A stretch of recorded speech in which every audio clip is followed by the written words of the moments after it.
In this series of lessons, we are going to be learning about two new suffixes.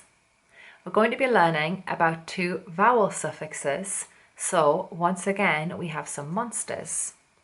We have the monster and we have the ist monster. Make sure that your pupils have made their monsters, and then we're ready to learn about the and est.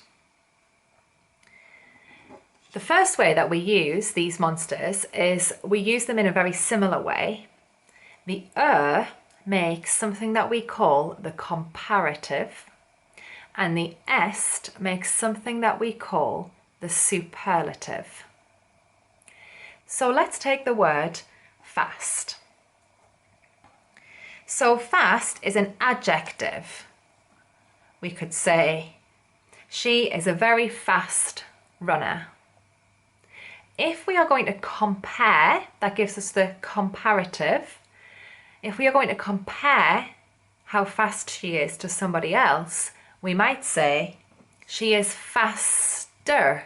She is faster than Jim. We've got two letters protecting the vowel, so that can just sit on the end there and make the word faster. We use when we're comparing two people or two things. If we have a group of three or more, we would use the superlative. Not only is she faster than Jim, she is actually the fastest in the whole class. So we use the est suffix when there is a group of things and it's the most out of any of that group. The biggest error that we see with the est suffix is when you say it, it does sound a bit more like an ist, fastest, and you get that spelling often. So it's really important to practice using this monster and to make sure that we're pointing out that it is the est monster, although it might sound a bit like an ist sound. The same spelling rules apply as when we were doing the ed monster and the ing monster. So let's say we are trying to compare which day was hotter.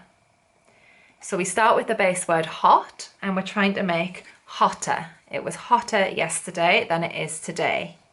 We can see that because there's only one letter protecting the vowel, the monster would be able to kill the O. So we have to add in an extra T for protection, making the word hotter. The suffix also has a different use. It can also be used to make a noun. So for example, if you are a person who teaches, you are a teacher.